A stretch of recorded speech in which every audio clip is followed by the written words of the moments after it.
Hello, Money Queens and listeners. Welcome to Women Behind the Millions. Let's meet the women behind the millionaires, the women supporting, guiding, celebrating women with their wealth. You will hear from women millionaires, how they got there, what they wish they had known, what got them to be a millionaire, the emotional side, the spiritual side, the practical side of wealth. You'll also get to meet the women behind the scenes helping make it happen. Let's dive into Women Behind the Millions. I am Jessica Weaver, your host, best-selling author of 3 books, wealth advisor, and founder of the Women's Wealth Boutique. Let's start meeting the women.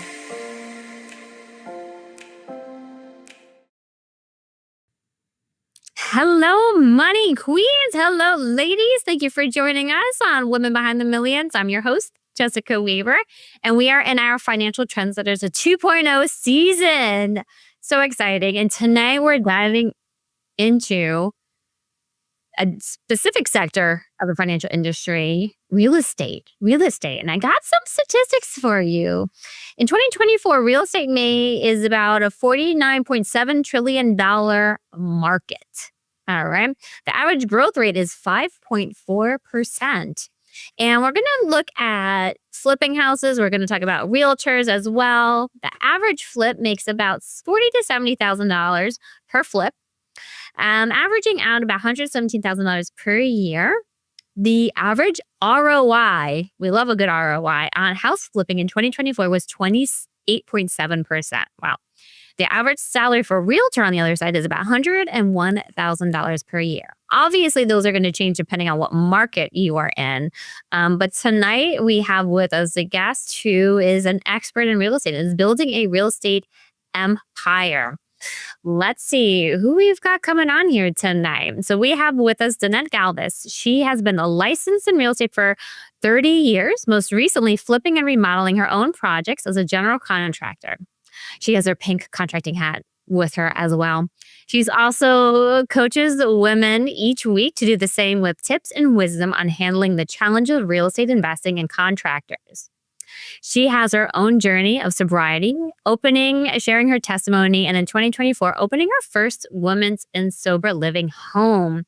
She is a best-selling author, a speaker, and soon-to-be TV show host of her own show done by Pink Fix Productions. She is strong in her faith and one to watch as the Lord uses her to help others find freedom on the flip side in finances and also addiction. Let's bring to stage, we have with us Danette Galvis. Hello, Danette. How are you tonight? I'm doing great. I'm so happy to be here. I always love hearing those intros. They kind of take me back a little bit. But yes, all you said is true. So thanks for having me.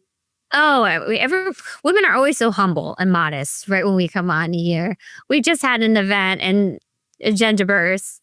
She's had us all close our eyes and visualize, our career growth, our goals. And when we came back, she's like, "You all severely undersold yourself, didn't you?" We're all like, yes, we did.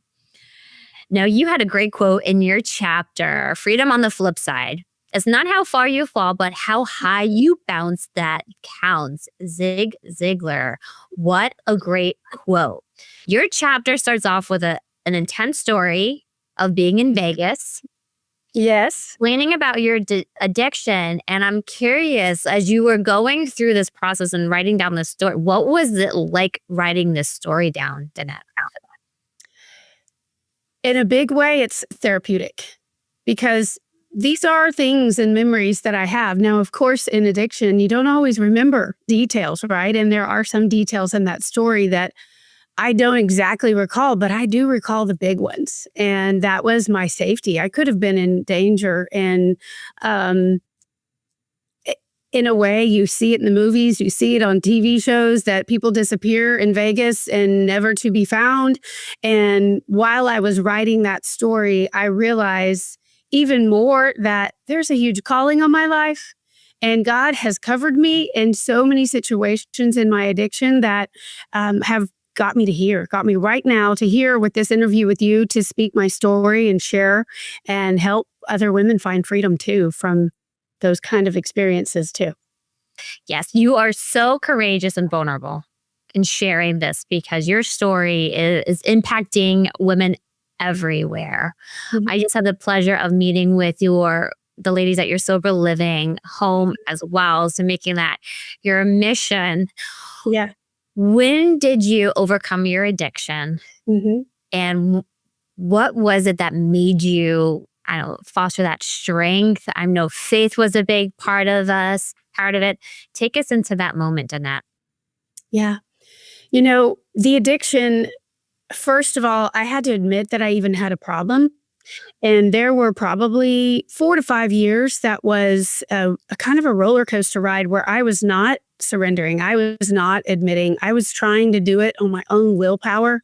And I would get sober, let's say for a month. I'd say, okay, I didn't drink for 30 days. I'm good. And then obviously it would continue to go south. Then it would be 3 months or a year I even had. And so it is a roller coaster ride before it had to go from my head to my heart.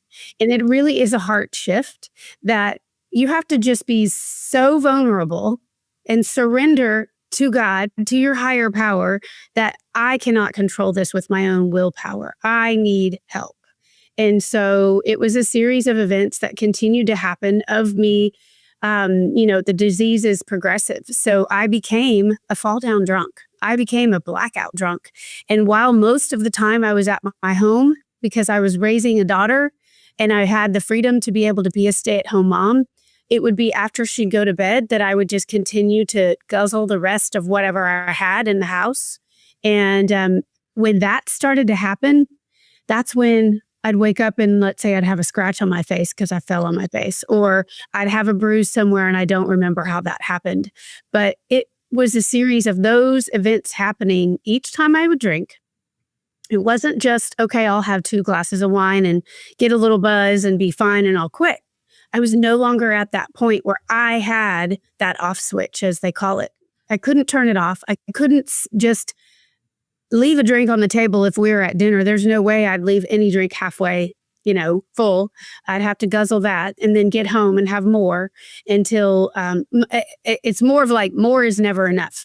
But that process happened for a while. And there was an actual event in my family where we went and took our daughter on her 8th birthday little weekend trip down in actually the hill country of Texas. And it's a great resort where we just floated the little lazy river, hung out at the resort pool, and did some fun things. It was a very kid-friendly hotel. And so it was just 2 nights. But those 2 nights, I proceeded to overdrink. And it was obviously problems with my marriage. My husband was super frustrated and ultimatums would come. And I would be very rebellious by saying, you can't make me stop. Who's going to take care of our daughter, right? You work. I don't. Who's going to do that? And so it was a fight. That next morning, there was one night where I really was over drinking. And I woke up the next morning thinking, oh, yeah, that was okay. Nothing happened. Well, that I remembered. And we had an argument at breakfast. And then driving home, I was just angry.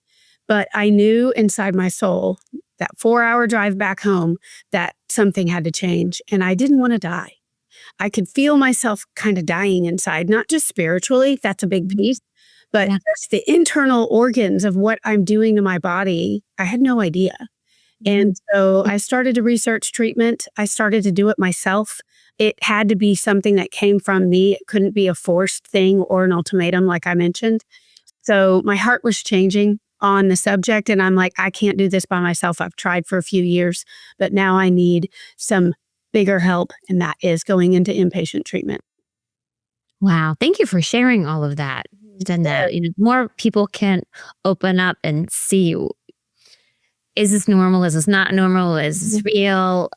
Just being so vulnerable like that. And how old was your daughter when you went to that treatment facility? She was 8. She was 8. Wow. Yeah. Amazing. And how's your relationship now with her? Okay, now you're going to get me. So she's turning 18 in a couple of months. So I have been sober for more than half her life. Amazing. And that it's changed the trajectory of her life. So for me to be able to say that this has changed our life. It's changed our family. My husband and I have worked through some very hard things, and we are now at a place where our relationship is thriving and it's growing. We're growing in our faith separately and together. And also our daughter is growing in her faith all on her own. That's amazing. You have an 18-year-old. That is. The Dixon comes open and very vulnerable, very open. And, with the years of how she's grown, I've talked to the level of her age, right? So for her to understand, in the beginning, I'd say, Mommy is sick and I need to go to the hospital. I'll be gone for a little while. That's how I explained it. But as she's grown up, I've given her more bits and pieces about it. And right now, she has no desire to drink. And that is a huge blessing. She's, a teenager in high school going into her senior year. And you know what that's all about, right? That is a big thing in high school. And kids are experimenting with drugs, alcohol, even more so now. It's an epidemic. And so for her to not have a desire right now to have that in her life, it is just amazing. That's a God blessing. And to see, for you to be a role model, to see you don't have to drink to have a good time. Right. And I'm curious what it was like for you growing up. For me, well, I guess my step-grandfather was an alcoholic, but drinking was just part of being social, right? It was at a family events. My parents would always have a glass of wine or two every night. So it was just like, this is what you do as you get older. As becoming an adult is you drink. And I gave up drinking about 1.5 years ago because I wanted my daughter to be able to see I wanted there to be some example of you don't have to drink to have a good time. It wasn't the sole reason I stopped drinking. As I started to realize it is poison that we're putting into our bodies, that Jesus is killing our organs. Really. And I hated not feeling good either. But what was it like for you, Danette, growing up? Was drinking just a part of the social scene and the family life, getting together? Yes and no. I was raised by a single mom. I was the youngest of 4, and she was not a big drinker. And in fact, that's where the biggest part of my foundation of faith was established, is because she took us to church, right? This is what we did. We went 3 times a week, twice on Sunday and every Wednesday. And that didn't include youth group activities. So I was raised in that from the beginning of my teenage years. But I started to go to a different high school than my best friend. And my best friend was the pastor's daughter. And so she went to one high school and I went to a separate district. And so I started to meet different friends, new friends. So it's kind of like I began to live 2 lives. And I was dabbling in drinking a little bit and going to the house parties that my friends from high school would hold. But then on Sunday, I'd be at church and I would be not that person, right? So I was still kind of the good girl in the eyes of my friends at school, because they would overdrink or maybe experiment with drugs or sex and boyfriends and all of that. Well, I didn't do any of that. And until after high school, when I moved out of my mom's home, that's when I began to drink. And I actually met my first husband early on in my life. And, drinking wasn't an issue then. It is a progressive disease. And so as I was aging through my 20s, I went through a divorce. And then after that divorce, I kind of turned to the single life. So I lived my life in reverse is how I explain it. I went into real estate right out of the gate at 21. And that was more of my education, was School of Hard Knocks, owning my own business. And then with that husband, we would drink, but it wasn't out of control until that divorce happened. And I started to go happy hours and party all weekend or whoever's birthday. And then drugs were introduced into my life. And for a series of about 4 or 5 years, I was pretty heavy into drugs and alcohol, cocaine included. And it was something that it progressed that disease a lot further, because when you're adding drugs, you drink like a fish. And so once I met my now husband, I really wanted to stop. I just didn't have anything to get me there. And so getting pregnant and having our daughter, I did stop during that pregnancy. But then afterwards, it's more of drinking at home by myself, party of one. My husband's an entrepreneur and he works a lot of hours. So it just progressed from there, where I knew and saw that I couldn't control it anymore. So if you think about it, I had my baby, and then for 7 years I fought it. That's a lot of inner conflict going on within yourself too, Danette, Mhm. for it. And when you think of real estate, that's a social industry. Yes. There's happy hours, you're going out, you're meeting with clients, all of that too. When you, I think similar with the financial industry as well. We're going to take a quick break to look at Financial Trendsetters 2.0, Danette's chapter. She goes into this, and we're going to talk next about your real estate empire. Yes. Thank you. What happens when 13 powerhouse women in finance share their stories? You get Financial Trendsetters 2, a bold, inspiring collection from women who are reshaping the financial industry from the inside out. These aren't just advisors, they're creators, connectors, trailblazers. Each chapter reveals the real stories behind their rise, how they're building wealth, redefining leadership, and creating a lasting, iconic legacy. Sharing their real stories of growth, grit, and owning their brilliance. Proceeds from sales of Financial Trendsetters 2 go to support a scholarship for young women entering finance. Available now on Amazon. All right, we are back with Danette Galvis. We even touched on Kingdom RehabHER either. So let's dive into real estate now. Yes. Take a little break. All right, my audio is a little wonky. Is that over? Okay, I think we're good. All right, sorry, ER. We are back with Danette Galvis. Let's talk about your new book, Kingdom RehabHER. It's going to be relaunching this summer. What is the book about? Well, with my real estate career, I shifted a little bit by becoming a part of a women's investor network. And it had always been my heart to do the creative process. I am a Miss Fix-It and always doing some kind of project at my house. But flipping and remodeling homes was something I wanted to get into. And when I joined the network, I started to learn strategy. I started to learn a lot more of specialized knowledge, right? I was paying for that education to learn how to do this well. And so I got my first project, first 2 or 3 under my belt.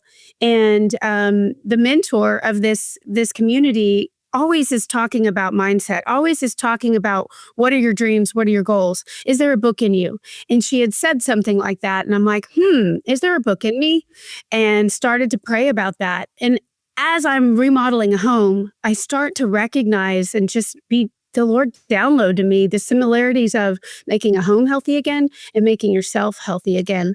Rehabbing homes is what I do. And I've been to rehab. So adding those subjects together there's so many parallels on making a home healthy. Like your electrical system the electrical system of a home is like your nervous system of your house. The foundation, if your feet hurt, everything hurts. If the foundation isn't right, the windows don't close, the doors don't stay shut. So there's so many parallels. And so that became my book, is sharing my testimony of getting sober and tips and tricks on flipping and remodeling homes for financial freedom and then also freedom and sobriety. Wow. I love the combination and the parallel. Even in finance, we talk about your financial home. You hear so much as well for it too. And you're right, that nervous system and resetting it. Yes. And incredible work. What got you wanting to do flipping houses, like just branching out within the real estate world? Well, I love being my own boss. Right? So the having a seller or a buyer, that person hires you, right? Well, they technically are your boss. You have a fiduciary duty to them to represent them in the contract or the deal. And so I really didn't want that anymore. And I'd done that. So being my own general contractor and being my own boss, and I know I show up for work not more than most, but it's what gets me out of bed is really this passion of remodeling a home. So it's been exciting. There's been challenges, right? I have made, let me just say, so far I have not taken a loss. So that's good. That's incredible. Yes. Yes. What does your real estate business look like now, and where do you see it going in the future? Yes. So also within my story of going into residential treatment for 30 days, I had no idea what sober living was. And in fact, it has also a name, transitional housing. But sober living is where someone would go. It's like the step down of inpatient treatment where you are in full programming with no cell phone, no real connection to the world or your family. And sober living is where you start to rebuild your life back with the healthy habits. You obviously get your phone back. You get to communicate with your family. You start to go to less intensive treatment. So it's an outpatient program. You start to get a job if you need to get a job, or back to work if you're going back to work. So it's a home that provides accountability for someone to gradually get back into the world at large, right? They say in treatment, the longer you stay in a program, the higher chance you have of being and staying sober. So every 30 days, that increases. And so I'm like, all right, well, I'm at a place where I'll do whatever it takes. So I stayed down in Austin. I currently live in Dallas, and the treatment center I went to was just outside of Austin as well. And my husband was on board for me being gone longer. And so I signed up for another 60 days. And so I was in treatment. Actually, I did come home a little early because it was Christmas time. And I felt like it was time for us to just start to rebuild and work on our marriage and be home for Christmas. So I was in treatment for a total of 70 days. And that second step was sober living. And I know sober living saved my life. Learning those techniques, if I would have gone home, that would have been a huge trigger, right away. My marriage wasn't doing well. And so I would have probably turned to drinking a lot sooner than if I didn't have that just a little, I think it was probably about 40 days of sober living that really set the stage for me to have something to work off of when I got back home, to be able to go to my meetings, to meet different friends, to not have alcohol around me and get to the gym instead of going to a bar, right? So it's helping you learn healthy habits again. And even if it's just mascara and lip gloss, it was something that I didn't do when I was hungover, but it's how you face the world a little differently, more confidently. That buffer, instead of going straight into that routine, as you meant, all the triggers that come with it as well, is key. And you can come from a place of compassion because you've been there with these women and grace for them as well. Well, we're going to do...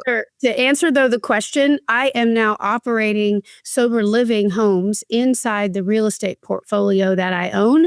I'm no longer doing, let's say, rentals or short-term rentals, Airbnbs. My sole purpose is to have sober living inside the home I own for the impact to help others. That's amazing, Danette. And what a shift. You know, it's amazing. You got into real estate for one reason and you're staying in it for a completely different reason. Yes. And it keeps growing from there. Well, we're going to do a quick shout out to the Pink Fix store. If you go on YouTube, if you're watching us on YouTube, post a comment for Danette, a question, a comment, you get entered to win one of our Pink Fix merch gear. Let's see. Welcome to the Pink Fix shop, where rebels, trailblazers, and legacy builders find their voice in every sip, stitch, and page. From best-selling tees to manifesting mugs, every item is designed to spark conversation and celebrate your story. Start building your legacy in style, only at pinkfixproductions.com. All right, we are back with Danette Galvis here, and we are wrapping up our time. It has flown by. You have to grab Financial Trendsetters 2. Her chapter is incredible, and I love learning about the real estate. You know, my husband and I, we own 3 homes. 2 of them we rent out, wanting to add to it as well. So it's great to have female connections that you can use their expertise and their coaching as well, because you are a coach in the industry. Yes. It's real estate. You're part of this amazing network. You're launching a show. You have a new book that's coming out. What's the name of the new book, Danette? She nailed it. I just love saying it, right? Yes. I've always pictured when we talk about the book, because we're publishing it at Pink Fix Productions, you know, this picture of the woman and she's like, you can do it. Yeah. But then I'd be like, she nailed it. But with a Jose hard hat on, which you have in the background right there. Yeah. Yes. Forward to such amazing things coming from you. You are such a power in this industry. We have one more question for you, though, Danette. Okay. What makes you a woman behind the millions? What makes you a woman behind the millions? Well, I think it is the courage that it takes to actually step forward in action to be able to even get to 100,000, right? And then that continues to grow as you grow your portfolio and you continue to take action steps. You can't do anything sitting on a couch, right? God can't use a couch potato. And he gives us instruction, but we have to be able to take the action because that's where the blessings begin to come. That's where the financial wealth begins to come because you're building it all along the way. The other thing is being patient with it too, because it's not always where you're going to be some, internet phenomenon where you make $1 million overnight. It's a building process. So it's being patient with what you're doing because all along the way, you're learning, you're getting better, you're sharpening your skills, and then you're able to turn around and reach your hand out to help the next woman up. That's exactly what I was going to say, Danette, because now you are showing other women how to do it as well. So it doesn't have to take them quite as long, let's say, right? We can speed up the process to have more women millionaires and billionaires, let's say, for two. And you're so right. Wealth is a practice, right? It's a discipline. And it's same thing like sober living, right? You have to have the good practices, the right environment, the right people to surround you. And of course, faith. Always going back to faith too. 100%. Well, thank you so much, Danette, for being on Women Behind the Millions. We cannot wait for your new book. She nailed it. The relaunch of Kingdom RehabHER and your new season, a new TV show. She nailed it as well. So exciting. To be continued. Yes, continued. Perfect way to end it. Yes. And good night, Money Queens. Thank you so much for tuning into our show. We'll see you next week on another episode of Women Behind the Millions. Thank you. Hey, Money Queens, looking to get your wealth to that next level, 7, 8, 9 figures? Follow us on Instagram at PinkFixMyMoney and at Women's Wealth Boutique for more millionaire money tips.